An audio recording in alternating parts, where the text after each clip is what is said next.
Hello, everyone, and thank you for joining us in the first session of the last day of the No Talks London Book Fair edition, with our esteemed guest, Laurent Probst, partner at PwC. So in this talk, we will be discussing the Future of Knowledge Foresight Report, delving into the transformative capacity and the collaboration and innovation. But before we start the talk, let me just start with some announcements regarding the interpretation. This session will be in English. However, Arabic interpretation is available. All you have to do is just click on the globe icon at the bottom of the screen, choose Arabic and mute original audio. And please make sure to drop your questions in the Q&A section, and I'll be picking them up and sharing them with the speaker. Laurent, hello.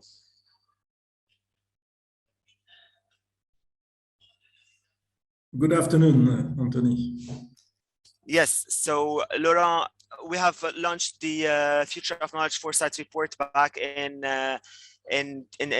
March, and we have discussed some of its outputs. So today, I think it would be also a good opportunity to dig further into this report and the findings. So I'll give you the floor for 15 minutes to share with us the methodology and the most important facts and insights that we concluded, and then we'll open the floor for questions from the audience and conclude the session. Over to you. Thank you, Anthony, and good morning, everyone. I will sharing my screen immediately. Here, I hope it's totally visible. Yes. Okay, good. Thank you for joining. And first of all, as an introduction, I would like to say that we have been working with UNDP and MBRF over the last 4 years to really deep dive on the future of knowledge. And we have started our work in 2017, 2018 with a new methodology to be able to collect weak signals from social networks, from online sources about the development of new knowledge into different countries. And for this specific edition, we looked at the transformative capacity of countries in order to detect how countries are using this transformative capacity model to develop their knowledge to address future risk. So in the context we have worked, it is important to know that when we looked at the latest report in 2019, we started to look at the correlation between the global knowledge index by country and also what we built at that time, which was the global technology awareness index. And then we realized, and it was one of our key conclusions in 2019, that none of the countries were ready to face the major disruptions, to face major crises, because they were not ready to absorb, I would say, all the new knowledge, all the new issues, challenges created by new technologies, for instance, as one way.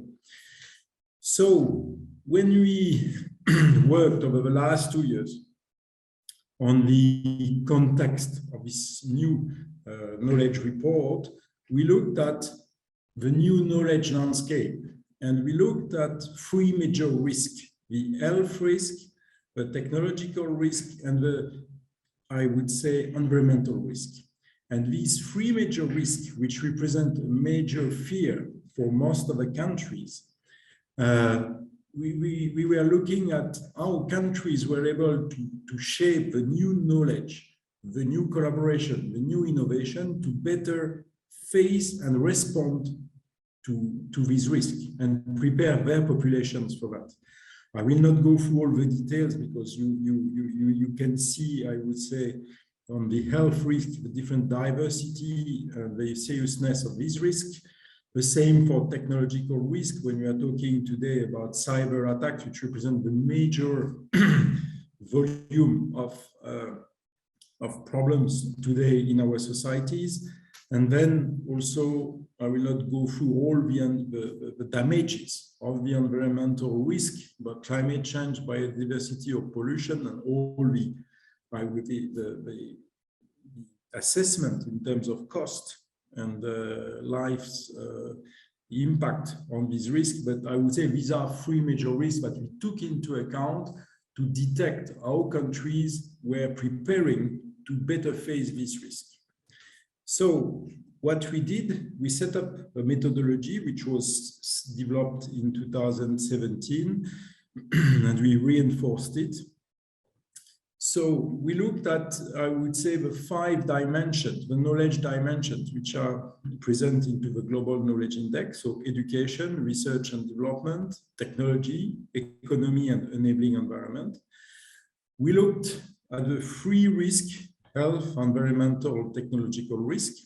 And we look at the transformative capacities of country, meaning the collaboration and the innovation dimensions.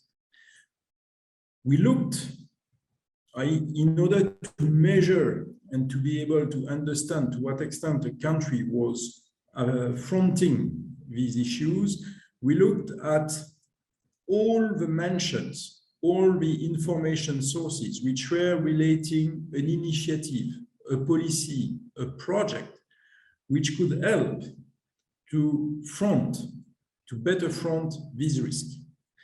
So we have collected around 50 million data points from about 180 million data sources across 40 countries. And then we measured this, and we looked at real concrete examples which were mentioned through these data collections. And we put a specific highlight on the dimension, the last one, which is at the bottom of this graph, which is to what extent a country, through collaboration, through innovation, on these risks, is preparing its country for better future skills. So, in this model, and I think to be very clear with you, we use the 3D resilience framework, meaning that when we have a strong intensity of change, a country will have to either increase its absorptive capacity. When there will be an additional level of change, that will be about increasing its flexibility, what we call the adaptive capacity. And when we see major disruptive change, this is about transformation, the transformative capacity.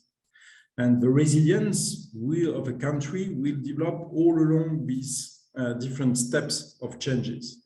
But here we will focus on the transformative capacities, which is a more radical one. And the transformative capacity is the result of a collaboration capacity and the innovation capacity of a country. And I will come with concrete examples rapidly.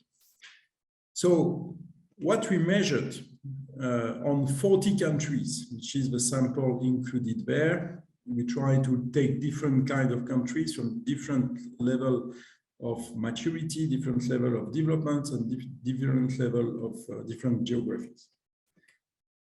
We look in our global analysis about to what extent the countries are aware regarding the different risks, measuring all the data sources mentioning these risks. What we have seen over a 2 years period from June 2019, we have seen clearly an increase of a level of awareness of the risk globally. And the main risk which was mentioned was clearly the health risk. It's not surprising given the COVID crisis, but that's quite well balanced, and with some peak of activities. You can see that in March 2020, where we have the start of the crisis, that will really demonstrate really awareness about this risk. If we enter more in detail and we look at the transformative capacities, meaning all the mentions which relate a project, an initiative which bring the transformative capacities, either from a collaboration or from an innovation perspective, we can see that only 27% of the mentions are related to a transformation in a country. What does it mean? It means that most of the mentions, most of the mentions in the newspapers or in the information sources, online information sources, were relating facts, okay, activities or facts, but they were not relating, I would say, or mentioning, I would say, a new project to face a current problem or to face a current situation. What we can see also into the type of mentions, we can see that the awareness is higher for technological risk and environmental risk, but for health risk. It means that countries with all their stakeholders were better prepared to organize some collaboration, to organize some innovation on the technological dimensions rather than on the health dimensions. So it means that on the health, they were quite totally unprepared to react or to collaborate with other countries or to innovate. Then, when we look at the transformation capacities, when we look at the transformation capacities, we can see that this is quite low. Very few, I would say, countries were really prepared to increase the collaborations between stakeholders or, I would say, between countries to increase their capacities to face the different risks. And this was the case for, I would say, the three types of risk: health, environment, and technology. And what we can see that out of the 40 countries, only 27 countries on the health risk were able to mention collaborations to try to solve and to face the health risk. So this is quite few, okay? If you think when you see the magnitude of a crisis and when you see that very few countries have a solution ready to support their population to face this big crisis. When we look at the dimensions for collaboration capacities, they are mainly focused, the projects on collaborations are mainly focused on improving the enabling environment, meaning the regulatory or the country environment to be able to face this risk. So that's really a key point. All the other dimensions were really, I would say, limited. When we look at the innovative capacities, what we can say is that there is a very limited global awareness of the importance of innovative capacities in addressing future risk. Less than 20% of global mentions. So innovation is not yet seen as a way to solve, I would say, major risk. And when we look at the countries, only 18 countries were using innovation, and mainly for the technological risk, to address this problem. So it means that from a policy perspective, from an infrastructure perspective, from an investment perspective, countries were not ready to use this transformation model to address these risks. And on this case, when we look at the dimension of innovative capacities, we can see also that the enabling environment for health and environmental risk was the main dimension addressed, while on technology risk, it was more the economy dimension, which was mentioned. This is explainable by the fact that, I would say, a lot of companies have to react to cybersecurity attacks, and then they have to put in place new collaborations or new innovations. So when we look at the top knowledge dimensions in mitigating future risk, we can see, as I said, the enabling environment or the economy. But it's very interesting to look at those dimensions which are not really addressed by government or by countries, such as education or future skills. So when looking at this slide, we can see that future skills is not considered as a priority to address future risk.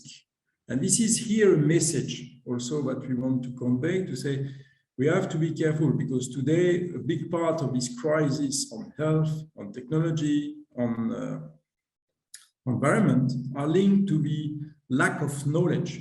We can see on the COVID crisis that we still have to learn a lot. We don't know yet the problem. We don't have yet the solution. So the knowledge creation, the skills creation is key at country level, but also at international level. The same, I would say, for innovative capacities. And here you can see, and I will encourage you to read, I will say, the report for collaborative capacities as well as for innovative capacities. We have mentioned, I will say, several cases, several examples, which illustrate really how some countries, by some initiatives, really enhanced their transformation, their transformative and innovative capacities, okay, through different projects. And just to conclude, I would say that clearly we can see through this report that countries tend to rely on very current, traditional, rigid models. And these models, these infrastructures, do not have a capacity to innovate. They do not have a capacity to onboard new projects, new collaborations with new stakeholders or with international stakeholders.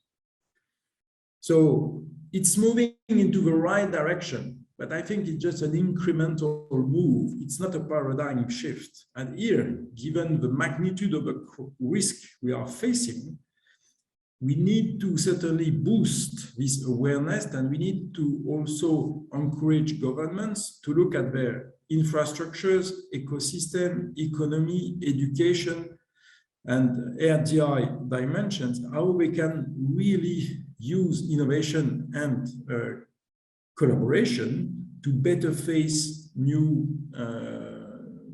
new risks. We can take countries, and I'm coming from a very small country like Luxembourg, which is good in terms of performance, but you can imagine how a small country like Luxembourg could develop some, I would say, potential solutions for its population if they do not collaborate or they do not innovate. It's a must-have, but today we have to go to a new level of collaboration and innovation. And just, we put also into this report, and we detailed some key recommendations. First of all, is clearly to link, I would say, this innovative, this transformative model into a nationwide multi-stakeholder SDG framework, because this is highly important to link that to the SDG framework, and that will help to see where we have weaknesses, where a country has weaknesses, where it could really improve by collaboration or by innovation. It's about making skills the most valuable asset of any country for future-proof human capital. This is a way to ensure at the same time the employability of a working population, and at the same time to better face really specific risk. Then, in this very complex situation with different scenarios, I think it's very important to apply scenario planning, foresight approaches, to develop these solutions and to look at the potential impact on new collaborations, partnerships with other countries, and innovation capabilities. And then, through a common vision, I think what is really important is stakeholders to act collectively within and between countries, based on their own assets, based on their own vision and strategy, and to check who could help, who could play a role. Public and private should join forces to address this risk. So, on one, as a key conclusion at the bottom, I would say there are two dimensions which are really, to my perspective, totally, I would say, mandatory. One is really to have a very, very, very strong focus on future skills, current and future skills. And the second which is more about implementation, more about make it happen, is about to develop very real large-scale projects at a country level or even between two countries to create the glue between the different stakeholders and to create this transformation engine. Thank you very much. I'm very happy to respond to your question. Perfect. Thank you so much, Laurent, for this informative presentation. I think maybe we can stop sharing the screen so we can start with the Q&A part. I'll just would like to reiterate again on what you mentioned first, like this visionary partnership, which is the large project between the Mohammed bin Rashid Al Maktoum Knowledge Foundation and the United Nations Development Program. With the support of PwC, they were able to capture these weak and strong signals and put them in a report and set of recommendations. And maybe this is this highlights the need to have a shift, maybe a paradigm shift from best practices to learning from experience, where there's a huge difference between the two. Just to conclude and summarize in 3 points what you have mentioned, there's a need to scale up resilience, develop recovery plans, and shift toward sustainable and inclusive development pathways. So the first question that comes to mind to any policymaker, decision maker, or even a citizen, the concept of transformative capacity. You have mentioned incremental change, and you have said that incremental change is vital, but it's not enough in time of uncertainty, especially when we are hit by economic, social, health, and environmental risks, and also political risks. So is the concept of transformative capacity an ideal optimistic model, or rather it's a realistic that could be translated into action? Yeah, I think the model could be very easily translated into action when we see, for instance, I will take a concrete example, for instance, on technology, on cyber attacks, for instance. We see some countries totally attacked by hackers, okay? And we see that today the country is asking for help when they are totally blocked, okay? Why it would have been much easier to say, we have a cybersecurity risk, we know that it will happen, we don't know yet when, but it will happen. How can we collaborate with which country, which center of excellence can we collaborate to better protect and anticipate these attacks? Okay, so it's very important to translate this policy initiative to develop our own cybersecurity, to develop our own digital security at country level with a very concrete project, which is, okay, raising the skills of our population on cybersecurity. And then if we do not have the specific skills to police attacks, okay, partnering with a third-party country just to help us to protect and to transfer knowledge. So this is very easy to make the link between the risk, the policy, and the project. So when we want to draw, if you want, the map of the future landscape, and then maybe emphasize first, let's emphasize on collaboration, and then we would move into innovation. When we discuss collaboration, because I think there's a lot of talk and discussions around the partnership, the importance of a private-public partnership, and so on. But from the perspective of this report and the transformative capacity of countries, if we want to draw the map of a collaboration, who should be included? So collaboration, we could look at first the local ecosystem, okay, or national or local ecosystem. Today, we can really reinforce the collaborations between the local stakeholders, the policymakers, the corporates, the university, the R&D labs, the investors, in order to come with a common vision and to come with an agreed action plan. This is the first step with some local common actions. But it's generally not enough to face this global risk.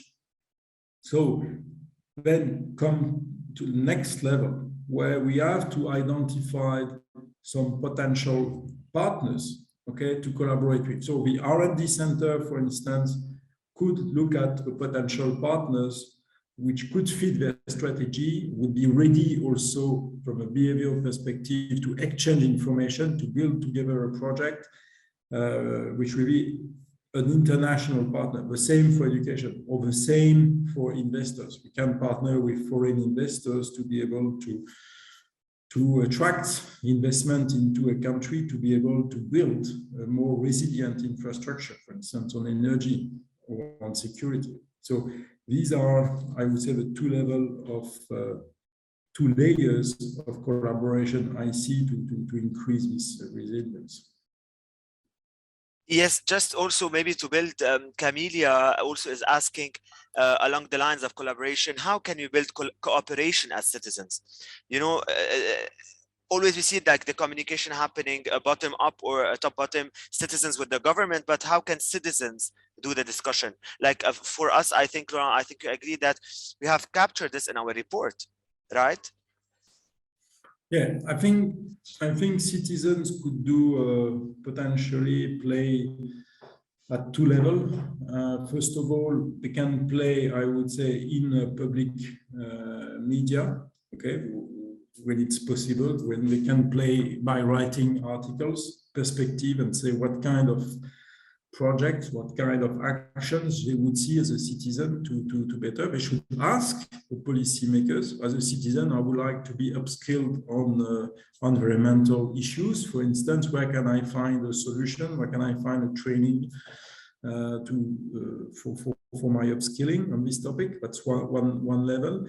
The second level is clearly through either the different bodies, so through the corporate, through the R&D, or through the university, for instance, where potentially they could play a role. Because we do not, for instance, if I'm an employee, I'm a citizen and I'm an employee of a corporate, I could play at the level of my corporate, for instance. I could really go and see what is our, for instance, net zero emission strategy at a corporate level. Okay, so a citizen could play at a different level and could have a strong voice. And I think this is what is important today. And we have seen in the crisis, in the peak of a crisis, particularly on COVID in March 2020, but a lot of collaboration happens between citizens, between people, because nobody was able to face this situation. So we had to create this immediate collaboration between us. Perfect. Let me move now maybe to innovation. I know innovation, like it's not yet saturated, but I think it's everywhere. Everyone is speaking about innovation. We have had several sessions on innovation, but there's one thing: how can we encourage innovation, experimentation, and new ways of seeing? Like we do have the innovation, but how to maybe establish new ways of seeing things and the need for this innovation. And the second question is also from the audience, just to link it in one question: how can we channel ideas? I think there's barriers between the ideas, the innovations, and how to challenge them, channel them to decision makers and policymakers. Yeah. So here I would think also that we the potential of innovation at the population level is totally underused or under-leveraged. What I mean is that I strongly believe that everyone has a strong capacity to initiate, share ideas, which could be very good for innovation. However, we do not have the infrastructure, we do not have a safe, I would say, a sandbox, okay, for people to do it, because a lot of people fear to share their ideas. They do not think their ideas are worth for value. So I think here we need, particularly for citizens, we need a new, I would say, a new infrastructure, a safe infrastructure where people would be invited to share, where people would be also challenged in a good way, I would say, shaping their ideas to solve some societal issues, okay? And then in collaboration again with the universities or with RTIs or with corporates. And I think the value, the potential of innovation at the population level is massive. But today, this is not used. There is just a few percent of the population which are just bringing their ideas, and the rest of the population is untapped. So the skills, the skills are perhaps need to be addressed also, and the infrastructure levels need to be addressed to boost the innovation at countrywide. Yes, so moving from adaptive to transformative capacity, which requires a triple loop learning, maybe also a system-wide change and focusing on future long-term change. Are countries ready to embrace this massive change, and what should or could have been done differently? No, I think in our report, we can see that still, unfortunately, very few countries, even the most developed one, are totally unprepared to really use the engine and the power of collaboration and the power of innovation. Okay, so that's really still a big gap.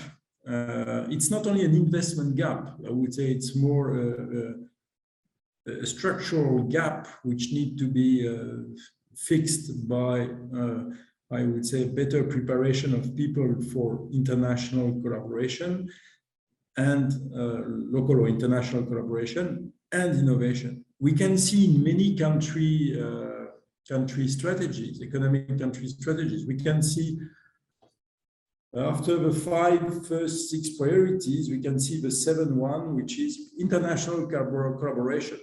Okay, but nobody knows what will be done under this international collaboration. It remains an empty box. Okay, while this international collaboration should be the major engine for driving, I would say, solutions, for driving innovation and future of knowledge. And what does it mean? It means that countries will have to adapt and to upgrade their education, their RDI infrastructures, lab to these international collaborations. Yes, and Laurent, how can you improve the knowledge ecosystem, like for a better, maybe a nationwide learning experience? You have emphasized on the importance of learning. The report highlights also that it's not enough just to see best practices and replicate. We need to learn from our experience. How can we develop a nationwide learning experience? And by learning here, it's not only education, right?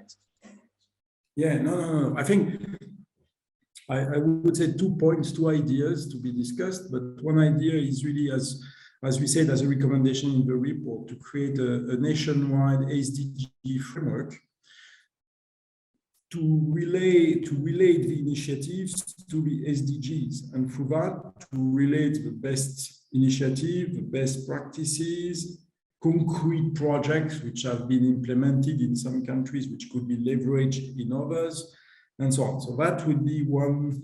That would be potentially one core idea. The second one is really to enhance in policies the value, the incredible value of projects. Okay, because projects are really learning by doing. Projects are concrete. Projects are the way to mobilize collaborations. So we should really insist that policies without projects are not policies, are not good policies. And I think that will be, because it's, to some extent, it's much better to have concrete projects which help for collaboration, which create an innovation framework, than to have just theoretical policies which are just communication exercise, but no real transformation into tangible results. So my second point is really to foster much more on the project dimension of any policy. I would say the project should be the pillar, should be totally the center of any policies. Perfect. So, and then understanding and acknowledging the complexity and interdependencies of the system, like when leaders and also the actors, other players, be it the private sector citizens of transformational processes, they need several competencies. Like what are some competencies? What could be done? Should we upskill, reskill?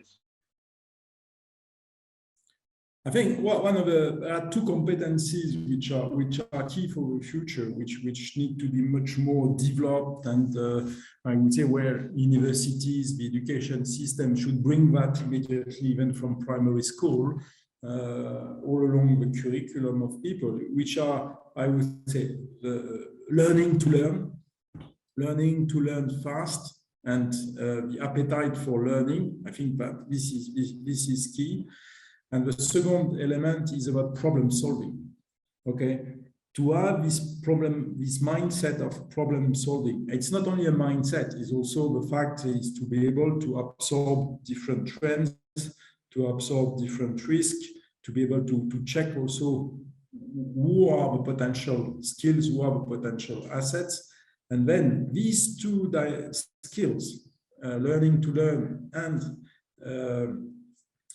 problem solving, are key to support collaboration and innovation. Okay, and then it's really the capacity it will develop the increasing capacity of a country to face these risks.